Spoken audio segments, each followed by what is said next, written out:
This is a call to arms for anybody who knows Hakeem Jeffries in real life. Please twist that man's nuts until he relinquishes control of the House Democrats. I think at this point, it's fair to say this guy should not be leading anything. He should just be a regular vote taker in Congress. That's it. Because when you are the leader of the minority party and you do, what are we gonna do? It's their government.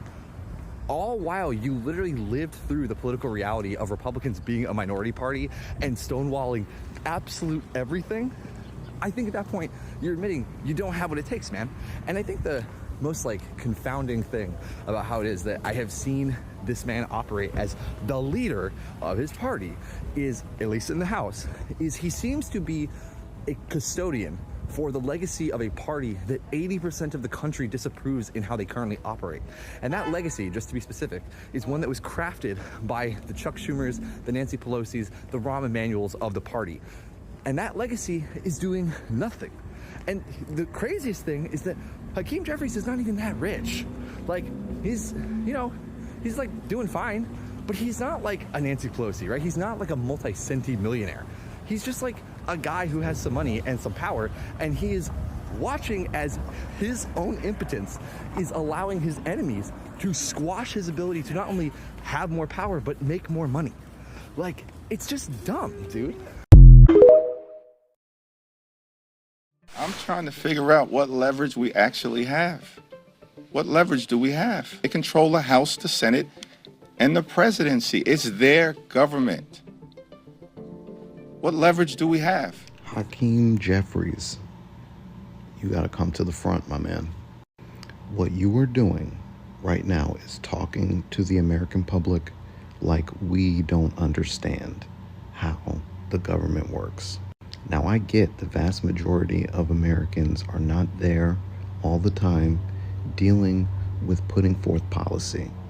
I understand you're the minority leader of the House, so you feel like you really understand everything that you are able to do and get accomplished. But there are absolutely things the Democrats can do to slow down what's going on with Republicans. And we all know full well that this is not your fault. We understand that because of how people voted, Republicans control the House, control the Senate, control the White House. But something very similar happened in 2009, where Democrats overwhelmingly controlled all three houses when Obama took office as president. But somehow, some way, Republicans were able to come together, all right, and block policy. They were able to keep things from happening at a quick pace. And not only that, they absolutely never put out the messaging to their constituents that there was nothing they could do. The way you look right now in that press conference is incredibly weak. You don't come off like someone who should be leading the Democrats in the House of Representatives. I am actually ashamed for feeling as if you were somebody they should rally behind. But whether you realize it or not, that 15 seconds of that press conference has disqualified you from people wanting to believe in your leadership.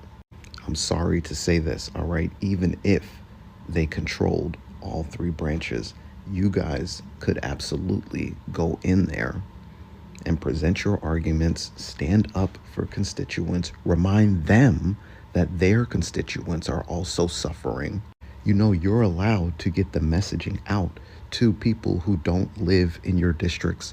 You're allowed to get the messaging out to people who didn't vote for you. Are you aware of that? You are continuing the long-standing tradition of these establishment Democrats who just want to let the Republicans play by their rules and ultimately fail somehow. That's not what's going on right now. These people are driven by racism. They are driven by their desire to destroy the Constitution altogether. So they're not even going to care if they slip up. All right?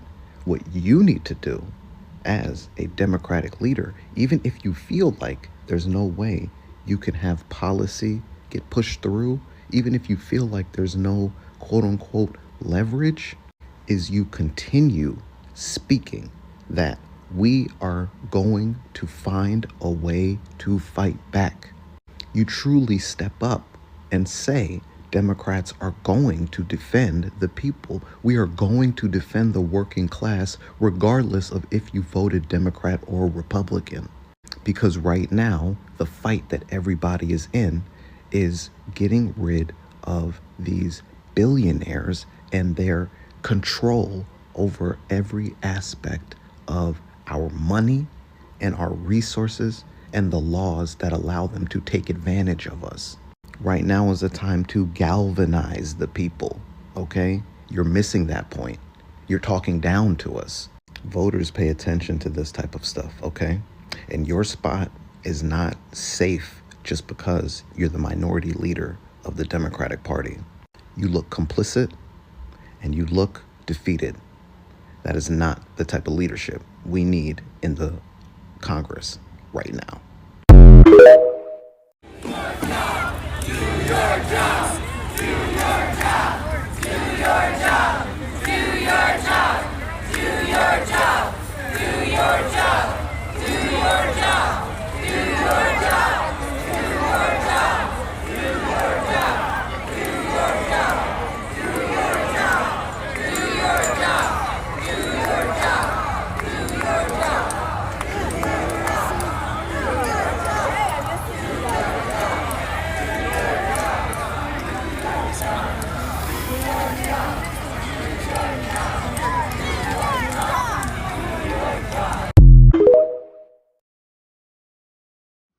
America is entering a prolonged period of darkness, and in order to escape from this, we must have leaders willing to take the fight to the fascism.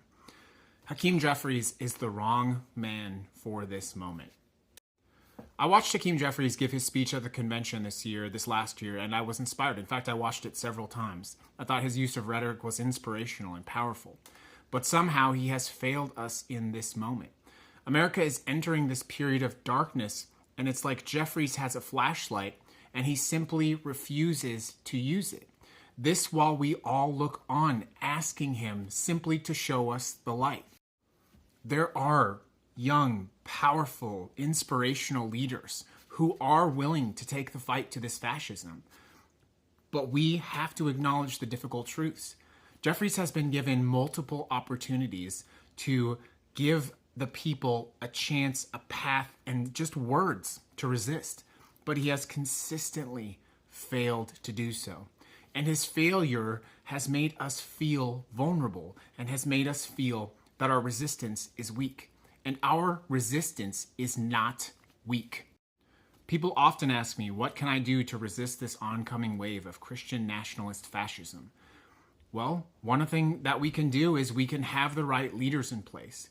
I see people like Jasmine Crockett, AOC, Bernie Sanders. There are people in the wings who can lead us out of this, but we cannot be led by weakness.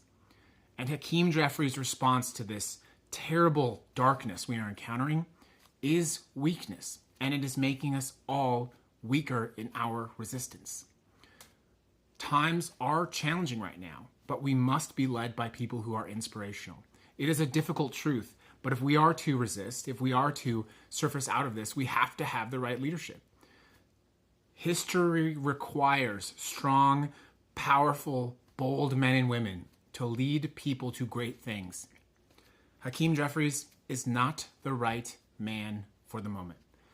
We must pressure Democrats to replace Hakeem Jeffries with someone who can lead us out of this. Time is short. We are running out of time. And it is time to make a change. You have sold our futures to mega donors and the billionaire class, and you can't even win a fucking election while you do it. How dare you? Good evening, Chicago, first of all, during this very important moment in our nation's journey. Congressman Jeffries, I live in a community just like the one you represent. Our communities are suffering, and you have done nothing to help us. Listen to us. You are selling our communities for the people that you were by your loyalty. We are suffering. You're the problem. You have done nothing to help us. Brutally beat police. Congressman Jeffries, how can you lecture us on democracy when it is the lukewarm, centrist, uninspiring policies of the Democrats that have led us to Trump? Our planet is literally burning, our democracy is crumbling, and you are still taking money from fossil fuel corporations. Will you want to stop taking fossil fuel money? As you were saying. Congressman Jeffries, I am 18 years old and you can stand on this stage and say that you are here for the people?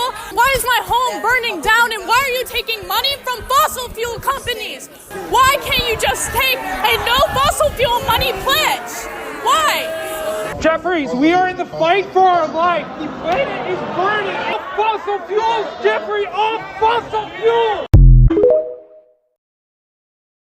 The American people are alarmed about the possibility that Elon Musk and his far-right extreme minions have access to their personal and financial information. Why in the world does Elon Musk need access to the names, addresses, birth dates, social security numbers, and bank account information of tens of millions of Americans? Why does he need access? What are they planning to do with that information? These are legitimate questions that House Democrats have been asking, and we're taking action to stop it, which is exactly why we introduced the Taxpayer Data Protection Act.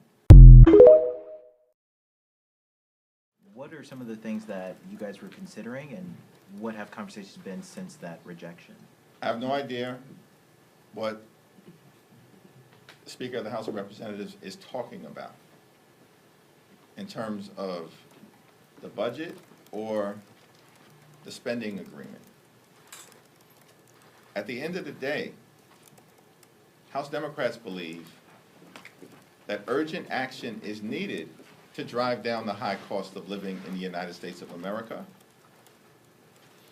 and to protect Medicaid from the devastation that House Republicans are trying to bring to children, people with disabilities, and seniors in nursing homes and long-term care. House Democrats have made clear we're going to protect and defend Social Security and Medicare. We've also made clear that we will defend nutritional assistance to children, seniors, and veterans at a time when grocery prices are through the roof. Yet House Republicans want to take away nutritional assistance from everyday Americans who they promised to help and are doing everything to hurt. Thank you, Mr. Leader. Next week, you all will be out on recess. It'll be an opportunity for you all to talk to your constituents and let them know what you all have been up to. What's the message going to be to your constituents? What's the expectation that you have of the members of the caucus to be connecting with their constituents, having events, really pushing forward the message that you've been pushing forward over these last few days? Every opportunity to be back home in the district is a welcome opportunity to engage with the people that we are privileged to represent, to make it clear that House Democrats are fighting hard to drive down the high cost of living, secure the border, while defending dreamers, farm workers, and families, and make sure that we are keeping our communities safe. At the same time, the people of America are understandably alarmed at the parade of horribles and the extremism that is being relentlessly unleashed on the American people by this far-right administration. We were told that grocery prices were going to decline on day one of this administration. On January 20th, grocery prices were going to decline. Why hasn't that happened? In fact, costs are going up, they're not going down. As it relates to groceries, housing, consumer goods, and insurance. Republicans made a lot of promises last year. They spent a lot of time talking about lowering the high cost of living while running away from Project 2025 as if it didn't exist. This year, Republicans have spent all of their time implementing the most extreme parts of Project 2025 and have done nothing, nada, as it relates to the high cost of living. In fact, the Republican budget plan, which represents a betrayal of the American middle class and all those who aspire to be part of the middle class, will hurt working class Americans, hurt middle class Americans, and hurt everyday Americans, children, seniors, and veterans by devastating Medicaid. The Republican Party a few weeks ago promised to love and cherish Medicaid. Cutting Medicaid by close to $1 trillion is an example of loving and cherishing Medicaid. It's an extraordinary statement that was made, and Republicans are doing the exact opposite. In their budget markup right now. The economy is under assault. The safety net is under assault. Our very way of life as a country is under assault. Democracy itself is under assault. Donald Trump, the administration, and House Republicans are hurting the American people. It's unacceptable, unconscionable, un-American, and we are not going to stand for it 1 minute.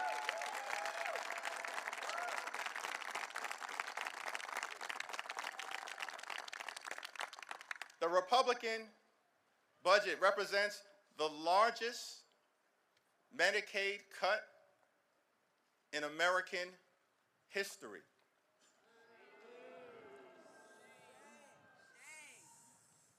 Children will be devastated. Families will be devastated. People with disabilities will be devastated. Seniors will be devastated. Hospitals will be devastated. Nursing homes will be devastated. So let me be clear, House Democrats will not provide a single vote to this reckless Republican budget. Not one. Not one. Not one. They will not get a single Democratic vote. Why? Because we're voting with the American people. We're voting with the American people. We will push back against the Republican budget today. We will push back against the Republican budget tomorrow. We will push back against the reckless Republican budget until it's buried deep in the ground, never to rise again. Never to rise again. We stand with the American people until victory is won. The reckless Republican budget will hurt everyday Americans who rely on Medicaid, rely on nutritional assistance, and rely on veterans benefits. This is not a reality show. This is not a joke. This is not politics as usual. It's a matter of life and death. And so we will stand with the American people. Stand with them today, stand with them tomorrow, stand with them next week, stand with them next month, stand with them this year, stand with them next year, stand with the American people until victory is won, this budget is defeated, and America is restored.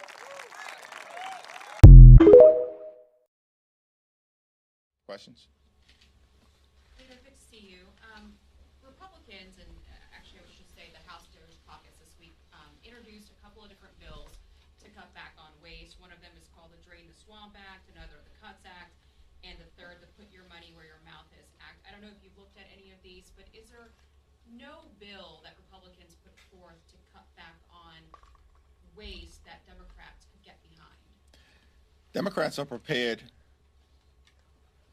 to identify waste, fraud, and abuse within agencies and departments across the federal government. Every organization, every institution should be scrutinized in a manner consistent with protecting taxpayer dollars. That is not what the DOGE effort is all about at this moment. Elon Musk and the DOGE minions that have been unleashed on the American people are actually stealing taxpayer data and stealing taxpayer money. Why does Elon Musk need access to the names, addresses, Social Security numbers, birth dates, and bank account information of the American people? He does not need access to it. And why is he seeking it? The House will continue to work hard to block him, and the courts need to continue to block him as well. Elon Musk has about $8 million in federal contracts per day. Per day. The average Social Security recipient in this country receives $65 per day.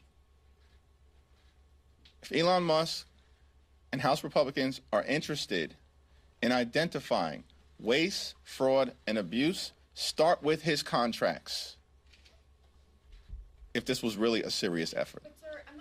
I want to say Hakeem Jeffries is a very intelligent person, extremely capable, deserves to be where he is in life right now.